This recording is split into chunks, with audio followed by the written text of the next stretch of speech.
In this fast-paced world, it often seems impossible to balance what the Bible says about health and wholeness with the latest scientific information. With the help of these experts, Dr. Caroline Leaf, Dr. Janet McCarroll, and personal trainer Marty Copeland, you can begin the first steps toward health and emotional wholeness in relating to the mind, body, and spirit in this inspiring and informative series, Your Body, His Temple.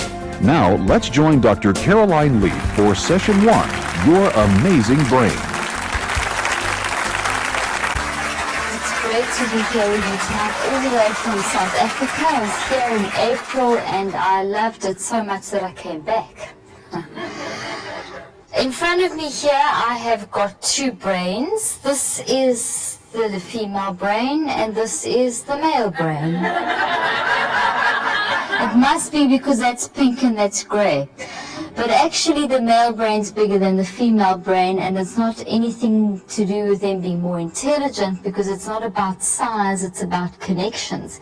And the only reason the male brain is bigger than the female brain is because they're basically bigger, but it's all packed in, condensed. The female brain's a little bit more densely packed, and that's why the female brain's slightly smaller to fit into our smaller frame. But having said that, I'm going to be taking you on a journey over the next 4 sessions, teaching you about how your brain works. In the first session, I'm going to cover all the facts about the brain, your amazing brain, telling you the truth, because you've been really misled when it comes to understanding the human brain. So the first session will be about your amazing brain. Then I'm going to talk about thinking, thought, what thought is, how thought forms, how it becomes toxic, and how you are in control of your thoughts. How thoughts are something that you actually, I'm going to show you thoughts, I'm going to show you strongholds, I'm going to show you toxic thinking, I'm going to show you exactly how you can actually control the thought process. I'm going to show you things like how free will is in your brain. I'm going to show you exactly what it looks like inside your brain as a stronghold forms as well, negative and positive. Then we're going to talk about stress. And stress, that's the third session. Stress is our body's reaction to toxic thinking. It's how our body will translate what we're feeling in our brain. Our thought life is translated into a stress reaction in our body. And there's different levels of stress. You get good and you get bad stress. And then finally, the 4th session, we're going to talk about the 13 steps to detoxing.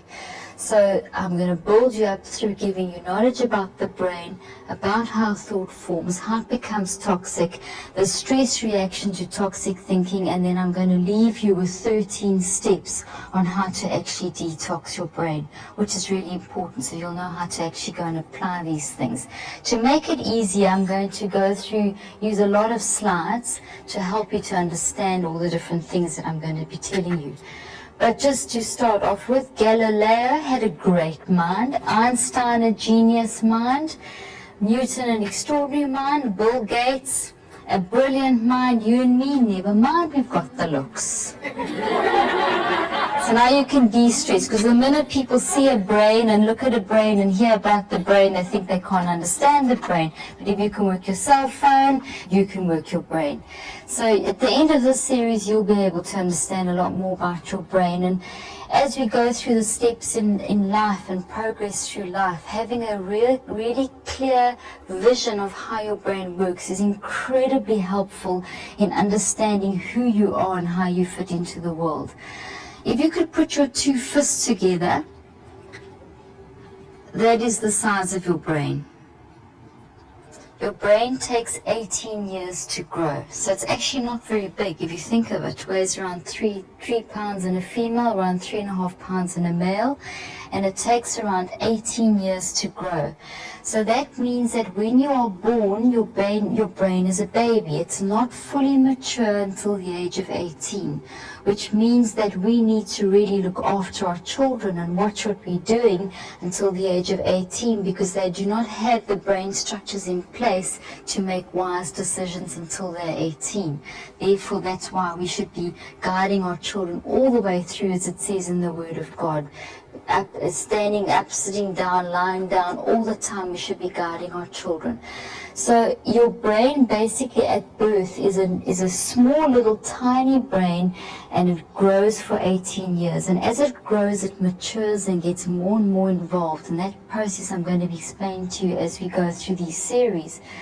Now, when your brain is the only organ in your body that doesn't age, it actually matures.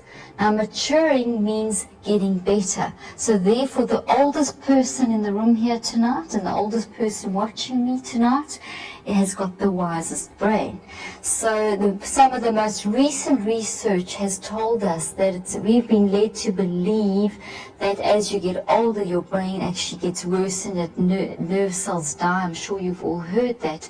But that's not actually the truth, because a lot of that research was done on diseased brains.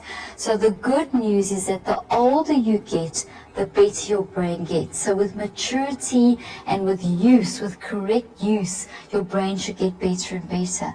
However, a lot of us don't get the full potential out of our brain because we're not actually using our brains correctly.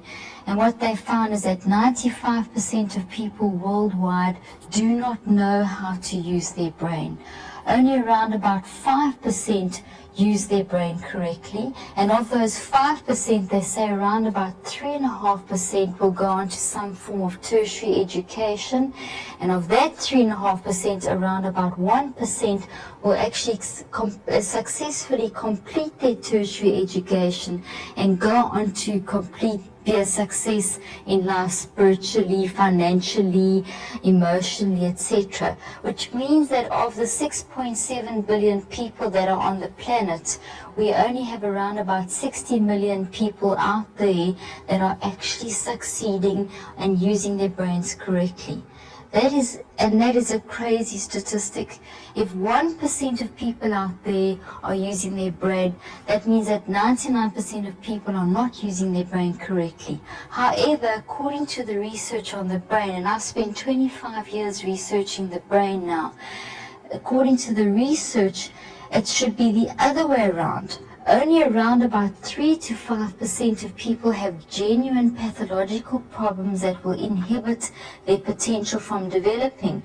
So why is it that those statistics are reversed? Interestingly enough, 150 years ago, the brain researchers were telling us that if we don't change the way in which we think and the way in which we teach our children and the way in which we are actually using our brain, we are going to land up with a pandemic problem in education by the 20th century. And they couldn't have been more correct. 150 years later, we are sitting with a pandemic problem in education. One of the major problems across the world that the researchers, the educationalists are finding is that students and children and adults don't know how to think. They are not using their brain properly, they are not thinking correctly, and that is exactly what they said 150 years ago. If we don't teach people how to think, we are going to land up with a major problem in our society in 150 years' time. 150 years later, we are facing a situation that by the year 2020, we are going to be in an intellectual dark ages. Now that is scary. If you think that doesn't make sense, if you think of the fact that we're in the information explosion era and we're supposed to be developing all this knowledge and there's a huge amount of knowledge out there, and yes, knowledge is increasing, but knowledge management, the management of that knowledge is decreasing. So we have an ever widening gap between knowledge and knowledge management. And that issue has come from a lack of not teaching people how to use their brain and how to think correctly. And that has been the focus of my research, the focus of my work, the focus of my books, is to teach people how to understand how the brain works and how to think properly. Because if you don't think properly, your brain becomes toxic. And according to the latest research on the brain, 87% of current physical and mental and intellectual illnesses that we experience as humans comes from our thought life. it's all in your head couldn't have been, when people say it's all in your head, very often they mean it as something derogatory. Oh, it's all in your head, as something negative. That is so true. It is so accurate. 87% of current mental, physical, and intellectual illnesses today come from poor thinking habits, incorrect usage of the brain. Your brain is highly sophisticated. It's a muscle, but it's highly sophisticated. And if it's not used properly, it will go into default mode. And yes, as people age, we supposedly are getting worse, but according to the research, we're getting better. But if you don't use your brain, you will then not improve as you mature, and that's unnatural. The natural thing is that the more you use your brain, the more brilliant you become. And I have worked with thousands and thousands of people read through the work that I've done, and I've seen the most incredible from the research that I've done. I've seen that I can stand before you and state statistically that 35 you can expect an improvement in potential performance between 35 to 75%. In other words, you will use your brain 35 to 75% more efficiently if you understand how to think correctly, if you understand the principles of how your brain actually functions. I can guarantee that a 35 to 75% improvement will occur in your actual potential, the way that you perform. And the other very good news is that intelligence is a dynamic thing that constantly develops through your life. We've often been misled, and a lot of people are still under the impression that intelligence is something that's static, it's fixed, it's not something that actually develops. It was preset. By the time you reach age 5, that's it, you're not going to improve after that. And that is not true. Your intelligence develops according to how you determine it to develop. In other words, it's something that develops through your entire lifetime. Intelligence is dynamic, and it goes hand in hand with the development of using your brain correctly. So the more you use your brain, the more you think properly, the more intelligent you become. So intelligence is not fixed. Intelligence depends on you. You obviously have a pre-wired core base that you work from, but the intelligence depends on you. How well you think, how well you use your brain will be how intelligent you become. And the research also shows us that the more intelligent you become, the healthier you become. So intellect and physical health are directly linked. The mind-body connection is absolutely accurate. So let's have a look at the next slide. What lies behind the windows to the mind? Science has debated a lot about whether the mind is out there as some collective unconscious item and the brain is in here, or are they one? And there are two schools of thought, but generally the accepted notion is that the mind and the accepted notion is that the mind and the brain are one. The mind and the brain are one and the same thing. In other words, your brain and your mind are work together as one fixed unit. So what lies behind the windows to the mind? Your brain lies behind the windows to your mind. If you understand your brain, you can actually understand who you are and how your mind functions. And it's not something out there. In the work that I do, I so often get people coming to me and feeling they're like victims, people that feel that they are controlled by their own minds. Meanwhile, your mind is your brain, and if you understand how your brain functions, you learn to use it more effectively, and you can actually control the way in which your mind functions. So the verdict of science is in. The brain-mind-body connection is real. The brain, the mind, and the body are all connected. The brain-mind-body connection, they are linked, they are one, they are integrated. So your brain controls your body is neurologically sensitive to your mind. 87% of current illnesses, as I mentioned already, come from the thought life. If you don't actually control the way it all starts and ends in the brain. So if you don't control the way in which your brain functions, your body's going to have a physical reaction to that. What we think will affect us emotionally, physically, intellectually. What lies behind the windows to the mind? It starts with a thought. And the thought will become an emotion, and that emotion will become an attitude, and that attitude will produce a behavior. So if your thoughts become toxic, if your thinking is toxic and disrupted, then what that will produce is a toxic emotion, and that toxic emotion which will produce a toxic attitude, and the toxic attitude will produce a toxic behavior. If we can't understand or reverse that process, we're going to always be a victim and suffering under a toxic mind controlling us. And thinking is something that we can actually learn to control. All of it's controllable. Many years ago, just to take you on a quick walk down history lane, many years ago the brain wasn't seen as being something that was that important. The brain was seen as something that cooled the blood. In fact, the ancient Egyptians used to remove the brain and scrape it out with long like little sticks and knives, take the brain out, and actually didn't think it was important. So we've gone from appreciating that the brain, or thinking that the brain didn't mean anything, to here in 1949, which wasn't very long ago, they were doing an operation. He's doing a lobotomy where you put an ice pick behind the eyes to actually sever the corpus callosum, which is a part that joins the two sides of the brain.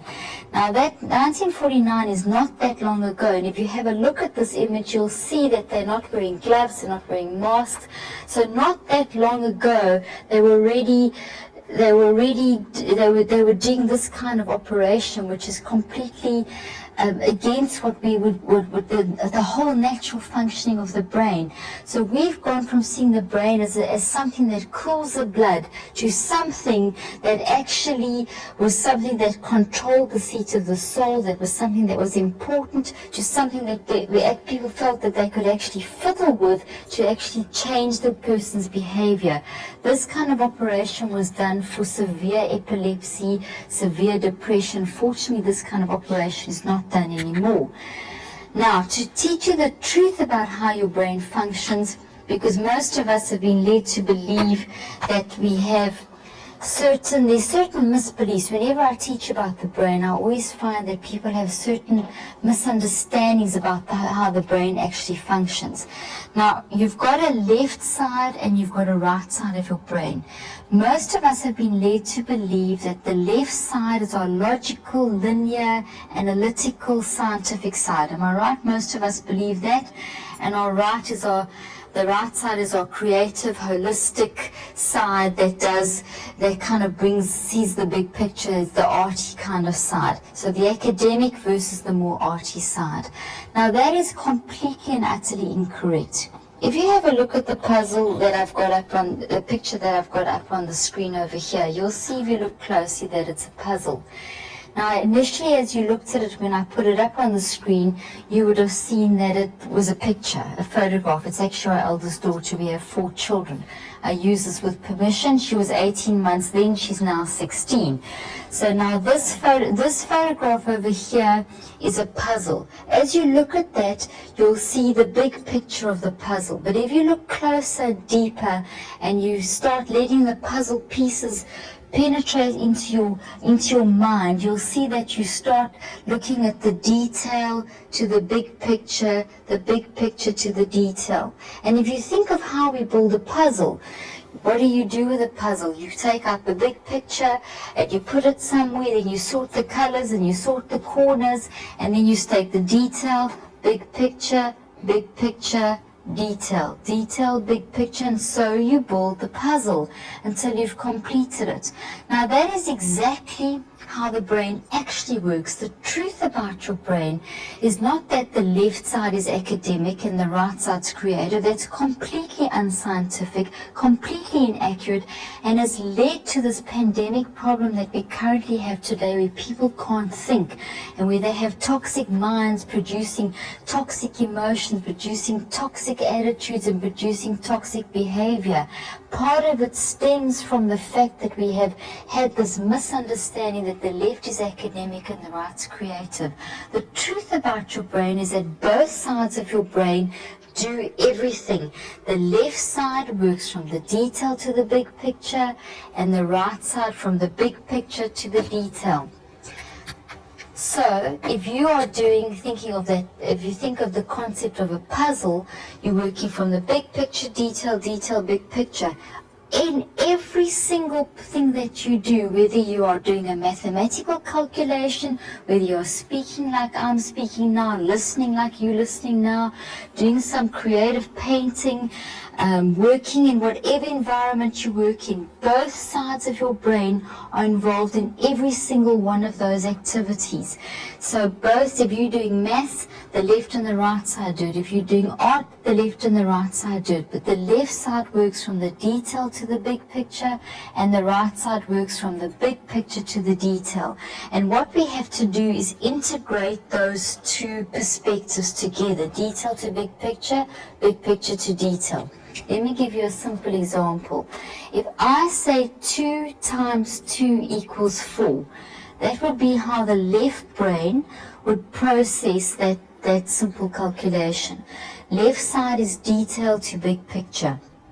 So 2 times 2 equals 4. 2 is the detail, times is the detail, 2 is the detail, 4 is the big picture.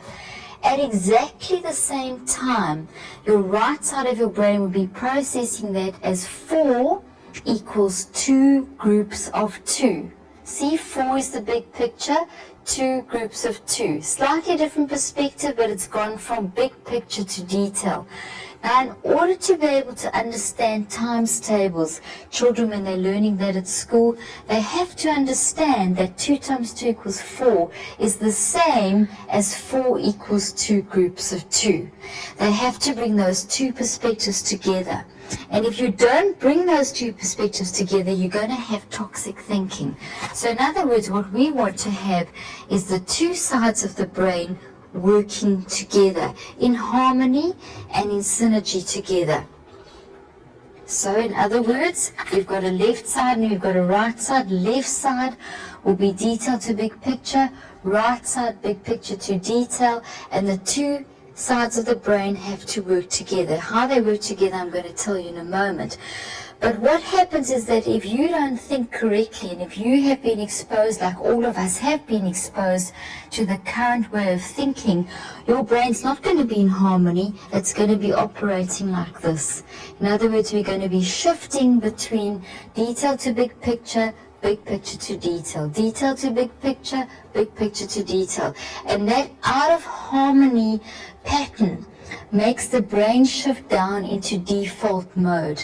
It's not good, it's not healthy, it produces toxic thinking, and it results in the potential of a person not being released correctly. So one of the first things that we have to learn is to get the two sides of the brain working together.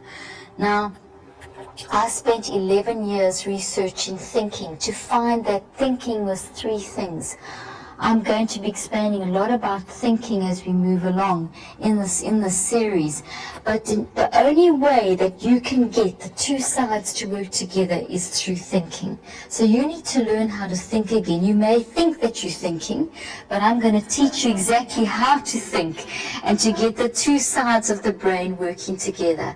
But this first session, we're going to go into more technical stuff, and you're going to learn about how to think properly as we move through the series. So the two sides have to work together. Now, if there's two sides and the left is detail to big picture and the right is big picture to detail, that must mean that we build a double memory of everything. So absolutely everything that you are building a memory of, which is from birth to death, 24 hours a day. During the day, you actually receive the information, and at night when you're sleeping, your brain is still working, and it's sorting out the memories that you've built during the day. So 24 hours a day from birth to death, you are building and sorting memory.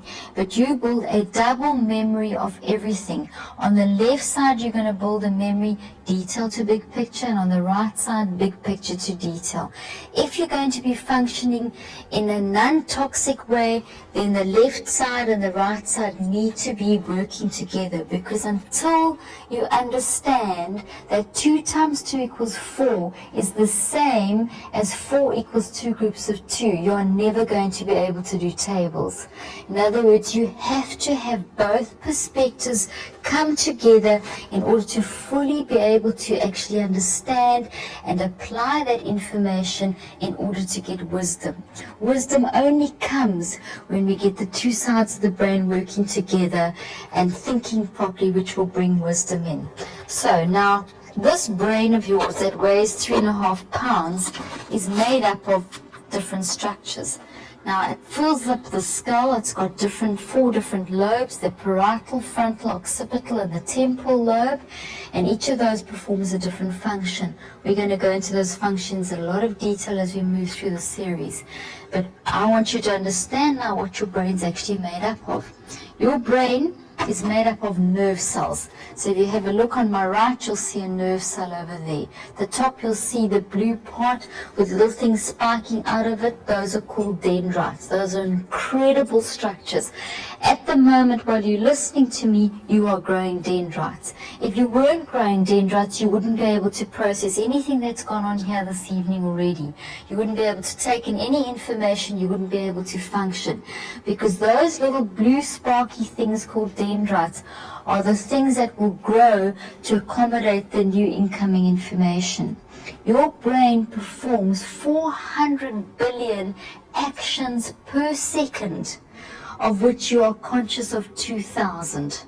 Okay, which is an incredible thing. Now, those 400 billion actions per second, part of those 400 billion actions is the growing of dendrites. So as you're listening to me now, my words are going out, you're seeing visual images, that is information that's coming into you, and in order for you to take it into your brain and to hold it in your brain, you have to grow dendrites to hold the information. So the information literally lives on dendrites, so therefore that is what memory is. Memory is those little dendrites on the nerve cell. Now your nerve cell looks a bit like your hand. So if you look at this, the central portion, there's the little dendrites, and then you've got a long thing called the axon. I'm not going into too much technical detail, but all you need to know is that that's more or less what a nerve cell looks like, and with a stretch of the imagination, it also looks a bit like a tree. So if you look at that other image over there, you'll see it looks pretty much like a tree. So basically, I've only got 5 fingers on my hand, but a dendrite, a nerve cell, can grow up to 70,000 branches.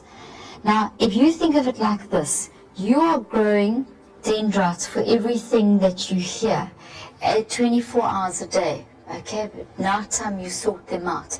Now you are growing, you have a left side of your brain which builds detail to big picture, and you have the right side that builds big picture to detail. You grow a double memory of everything. So as you're listening to me now, you are growing in the left side of your brain detail to big picture, and at the same time, synergistically, it's called topographic inhibition. The right side of your brain is growing the same information, but from a different perspective, from the big picture to the detail. So it's like a mirror image. If you look at yourself in the mirror, you see yourself in the mirror. It's the same thing with your brain. You're building this double memory, and it's got to be balanced. As you're looking, as the one side looks at the other, it's a mirror image of each other. Now, the way that your brain is designed is that these 2 perspectives of thought, these two memories that you've built need to come together and work together in harmony, so that we have harmony and we don't have this out of synergy happening in your brain, which produces toxic thinking. And the way in which we get this harmony, as I said already, is to think correctly. So you really need to learn how to think, which I'm going to teach you. Okay, so now these nerve cells that grow in your brain, these dendrites that grow, they look just like trees, and the more branches that you have on the nerve cell, the more intelligent the memory. So therefore, that would be a more intelligent memory, for example, than that memory, because there are more branches on that memory. But now let's talk about short and long-term memory. As you're listening to me now, the information is going in your brain, you're receiving it through a whole process, and you're growing branches to hold that information. Tomorrow night when you're sleeping, tonight as well, but mainly tomorrow night when you're sleeping, your brain's going to sort this information out. You've got little support cells called glial cells, and those glial cells are, they support all the nerve cells in your brain, and they sort out your thinking. They prune the branches, and they clean up the branches, and they feed the brain, because any branches that are badly attached will put your brain into a toxic stress state, which is not healthy. So when you're sleeping, these little vacuum cleaner glial cells clean up your brain and help your brain to sort itself out. Now what's left when you wake up the next morning is long-term memory. So short-term memory is what you're hearing now until tomorrow night, while you take it in, while you're building, and the sorting process, and then what's left after that is going to be long-term memory. So it's not another physical location, it's basically what's left on your tree after the 24 to 48 hours. Now, one nerve cell, as I said, can grow up to around about 70,000 branches. That's an enormous amount, and that's what we estimate from the research. It's probably more than that. An average human brain has around about 100 trillion nerve cells. Okay, I don't know how many you've heard, but you have around about 100 trillion nerve cells. So you've got around about 100 trillion of these things, each one able to hold up to around about 70,000 branches. That means that the capacity of your brain would be 100 trillion nerve cells multiplied by the 70,000 branches that you can grow. So that's the amount of storage space you have in your brain. And if you translate that into something easy, what it means is that you've actually got 3 million years worth of space in your brain. 3 million years. Now, I don't know how much of your brain you think you're using, but I'm sorry to tell you, if you haven't been thinking properly, you're only using around about 0.001% of your brain for intellectual performance.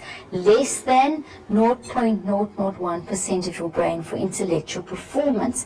In your lifetime, if you get up to more than 6 to 8%, that will be unusual. So in your lifetime, you can expect to use around about 6 to 8%, which makes us think on the spiritual level, if God's given us this amazing brain, and we're only going to use around about 6 to 8%, what's the rest for? So to be absent from the body is to be present with the Lord. So he didn't create robots, he created people to have relationships. So he gave us a decent brain to be able to communicate with him once we're in heaven. That's what I believe.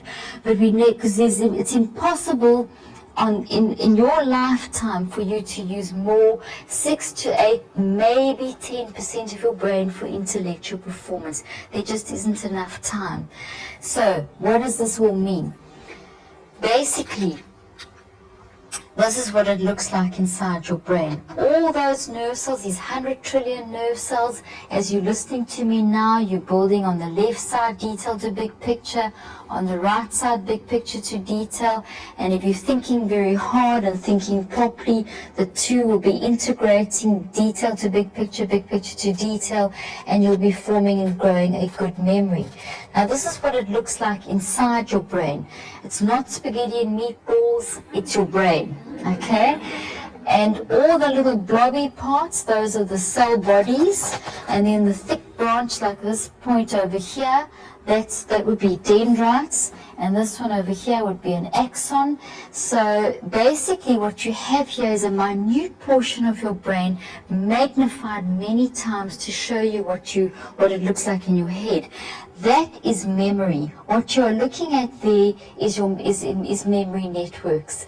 Now, as you are listening to me now, if you think properly, which is the synergy, if you're thinking like this, that's good. If you're thinking like that, that's not so good. If you're thinking like this, what will happen is that the dendrites that you grow onto your trees, or the dendrites that you grow onto your nerve cells, will be very firmly attached. So as you think, drawing the left perspective and the right perspective together and really processing that information deeply, the nerve cells will be very, very firmly attached to the central nerve cell body, and that would be a very strong memory. But if you sort of think and sort of process the information, what will happen is that the branches that you build will start flapping. They actually flap like this. And that is a badly built memory. And that memory is dangerous, because tomorrow night when you're sleeping and those little vacuum cleaner glial cells come along, they will physically remove those flapping branches and place them into the depths. They don't fall out your ears on the pillow at night. They actually get placed into the recesses of the non-conscious mind. You've got 3 million years worth of space, you've got a big dustbin there. So whatever you don't process correctly gets placed into the non-subconscious part of the mind, and that becomes what we call inaccessible memory. So we have the situation, I'm sure you've experienced it, I have too, where I didn't really process something and I went into a situation and I knew something about that, but I didn't have enough access to that memory to be able to write about it or speak about it or use that information in a wise way. Now, if you think of intelligence is the ability to use what you're putting in your head. You don't want to just put stuff in your head. You want to be able to put it in and use it again. So in order to be able to use it, your brain has to go through a process of really understanding that information, taking it in, processing that information so that you build that kind of memory and that the two memories work together. That is good. That is healthy. That is toxic thinking. So flapping branches and that out of synergy thinking is very, very toxic. And toxic thinking will produce a stress reaction in your body, and a stress reaction in your body will make you sick, mentally, physically, intellectually. And sometimes we don't even realize that we're sick. Sometimes we don't even realize that we're not functioning our potential. We sometimes just accept the fact that, well, maybe that's just the level of my intelligence.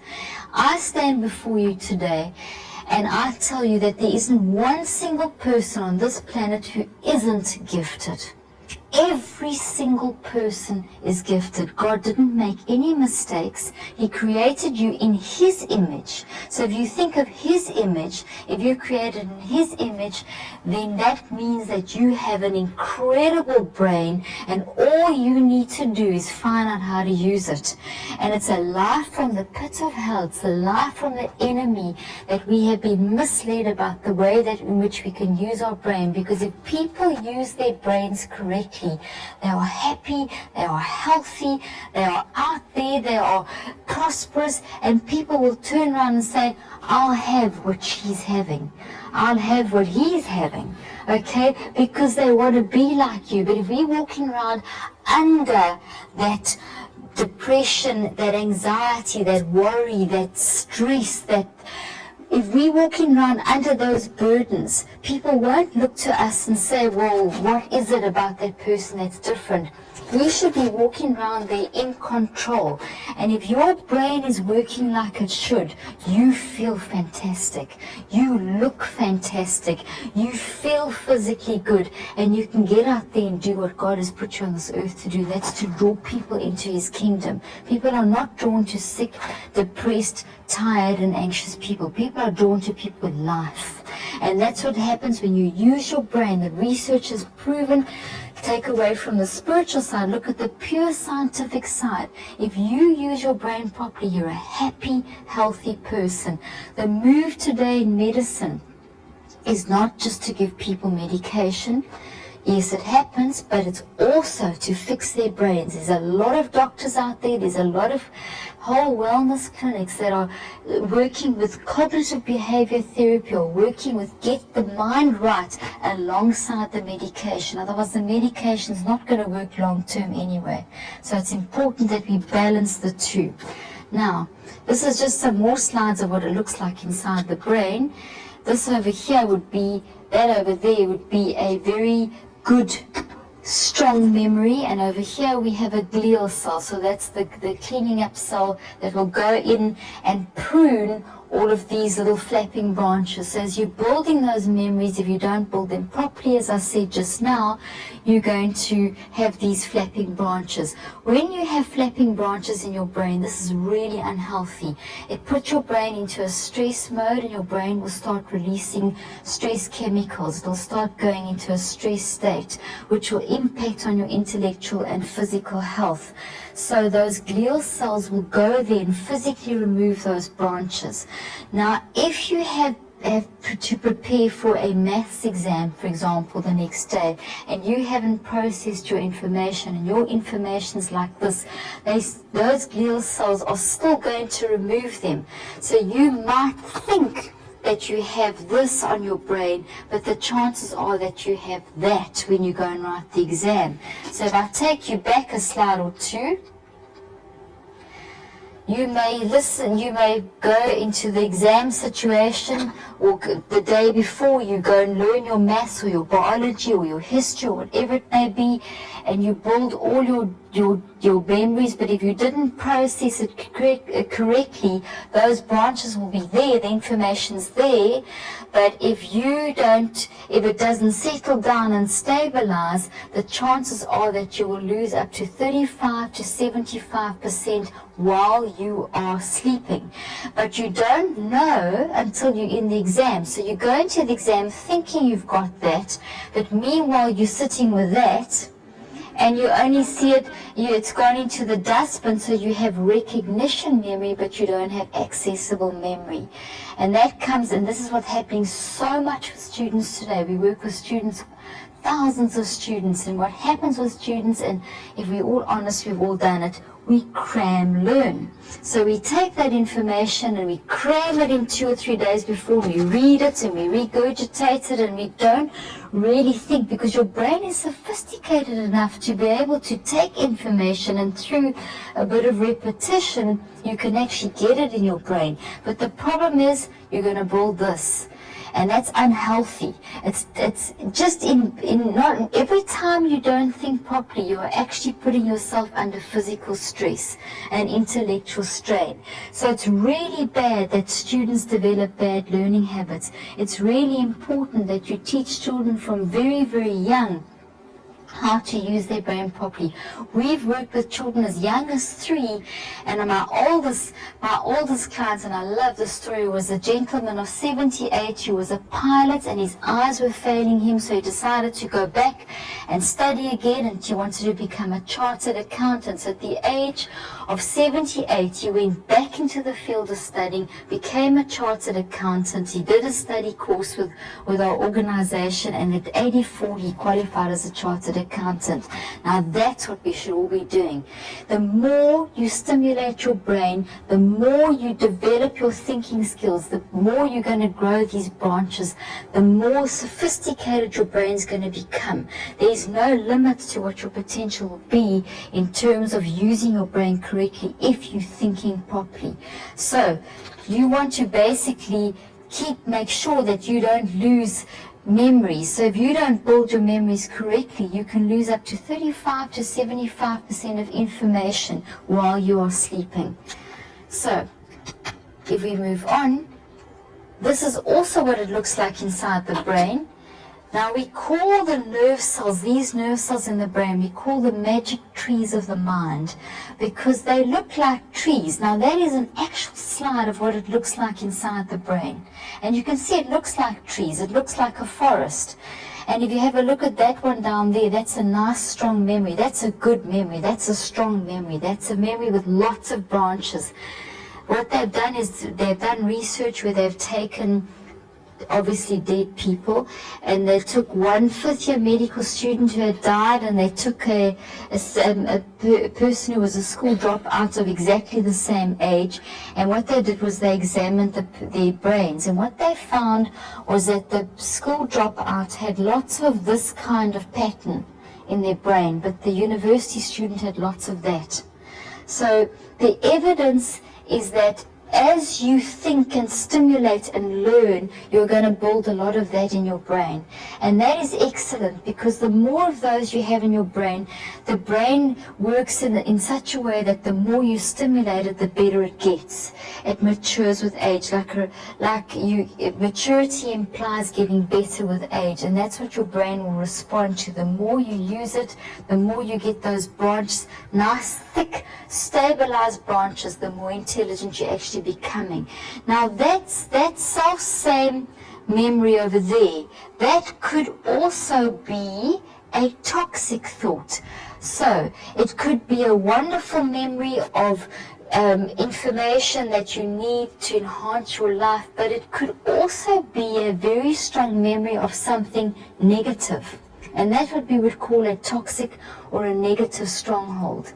So if that is something, let's say for example you had an abuse, take the people that suffer from anorexia, anything negative, it will look similar to a positive memory. But there's a big there is actually a difference. It will also be very thick and branched, but there's a difference because the negative memory will actually have thorns on it, will look like a thorn tree. So the positive memory will look like a beautiful green lush tree, but the negative memory, or the negative toxic stronghold, will actually have thorns growing on it. Now I'm going to go into that in a lot more detail in the next session. But I just want to quickly recap for you. The average person is using less than 0.001% of their brain for intellectual performance. Research has proven that if you can teach a person how to use their brain, you can increase that percentage by up to 6 to 8%. That may not sound like a lot, but Einstein only used 10. So if you can even use 1% of your brain, I can guarantee it's going to change the way in which you function. We are born with 200 trillion nerve cells. Now those two, by the time we are 2.5, you lose 100 trillion nerve cells. That extra 100 trillion nerve cells that you have in your brain are for the development in the womb, the birth process, learning to walk and talk. So by that, at the age of 2.5, we have what we call the terrible twos. And that's such a misnomer because these poor little children, up until the age of 2, think that they're an appendage of the mother. They don't realize that they're actually independent. And it's at 2.5 that their brain goes through a major growth spurt, and they suddenly realize, I'm not my mom's arm or leg or whatever, I'm actually me. And that's where they will experience a lot of fear because they're still young, they can't actually explain this big wide world that they're suddenly in, and that's where suddenly you have a pruning of the 100 trillion nerve cells. There's a major change in the child's brain, and the terrible twos comes from that. So it's not really the terrible twos, it's more the confused twos, because then the best way to actually handle that situation is through physical touch, to bring them back into your space. And so if a child's having a tantrum, the quickest way to get rid of it is to bring them back into your physical space through touch. One nerve cell One nerve cell has the capacity to grow up to 70,000 branches, and we have around about 100 trillion nerve cells. Now, what is 70,000? To just give you some kind of tangible way of understanding that amount, it's about the amount of one grade 12 subject. So back in South Africa, grade 12 is our highest level. So we tell our grade 12 students that if you are going to pass grade 12, all you need to use is 14 nerve cells. Why 14? You've got 7 subjects, and each subject you can fit the entire subject on one set of nerve cells, because everything's built in duplicate. 1, 2, 3, 4, 5, 6, 7. Why is learning difficult? You only need 7 nerve cells to pass your highest level of education. If those nerve cells are working properly, if they've been built correctly, if they're integrated correctly, you can pass grade 12 using 14 nerve cells, 7 sets of nerve cells, which is absolutely phenomenal. So what it all boils down to is not how much of your brain you're using, but how you are actually building that nerve cell. How you are actually building, how you are actually thinking to grow that branch. This is unhealthy, it's toxic, it affects you. This is healthy. So we have to learn how to build that kind of memory. You have an infinite capacity for learning. You have 3 million years worth of space in your brain. Why 3 million years worth of space? Well, 1 Corinthians 13:12, I believe, gives us an indication. Now we see but a poor reflection in a mirror. Then we shall see face to face.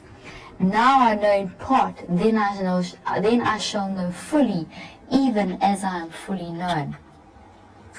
Einstein, one of my heroes, he said, the quest to find consciousness, who we are, this thought thing, this mind thing, he in his quest, he said, I want to know God's thoughts. The rest are details. And that's so true, because if we can understand that we are made in God's image, if we can understand that we have the mind of Christ, because that's what it says in the Word of God, that you have the mind of Christ, never again can you turn around and say to yourself or think that you don't have a great mind, because you have the mind of Christ.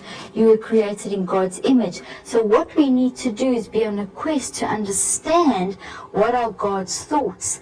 If you look through the Word of God, especially Proverbs, it says there, get wisdom. It's not, would you like to have some wisdom today? It is, get wisdom, get understanding. It's life, it's health. Go and look at all those scriptures there. Throughout the Word of God, we are instructed to get wisdom. We are instructed to think, meditate. We are instructed to learn, to use our mind, to use our brain. Current New Age approaches to releasing our potential are completely the opposite to what the Word of God says, because what they're saying is that to reach your potential, they'll say that you need to tap into the vast reserves of your brain, and the way to enter into this power within is through altered states of consciousness. Now, an altered state of consciousness means that you've actually got to lose control. It actually means that you've got to phase your mind out and lose control, whereas God says you should always be in control. You should be interactively meditating on the Word of God. So when we talk about meditation, we are talking about interactive thinking, using the organ that God has placed inside your brain that is completely phenomenal. You building dendrites that stay completely firmly attached to your brain, getting the two sides working together. That is hard work. You can't read a scripture from the Bible once and expect it to become rhema to you. You have to really think about that until it becomes part of who you are. And that is hard work. And the same thing with children going through school. It's not a passive situation of teacher tell, pupil listen. It's a situation of you actually need to listen. The student needs to take responsibility. The teacher, the and the parent are facilitators, are guiding the child, but the child has to realize that brain is inside their head. They've got to be able to build those nerve cells. They've got to be able to understand how to think and how to learn and to take that responsibility.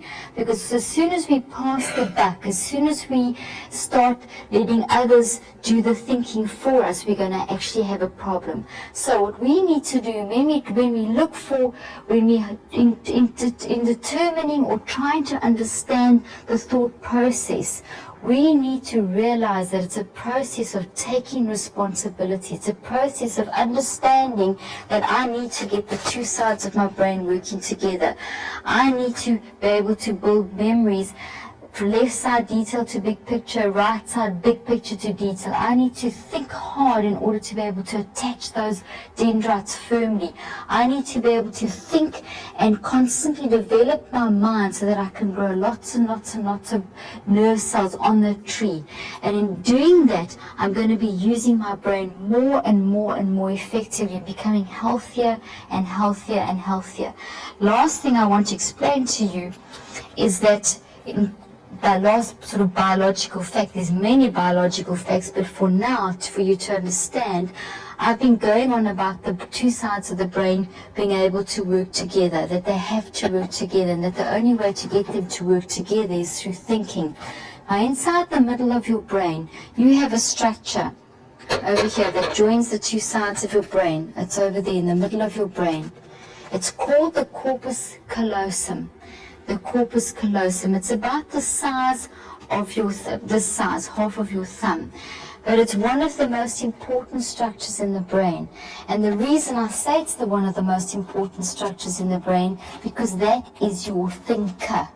In other words, I've been going on and on and on about thinking and teaching you how to think properly so you can build good memories and not be toxic and use your brain correctly. Well, the part of your brain that does your thinking is your corpus callosum. It joins the two sides of the brain, and it works with the other structures in your brain, but we call that your thinker because it actually does your thinking for you.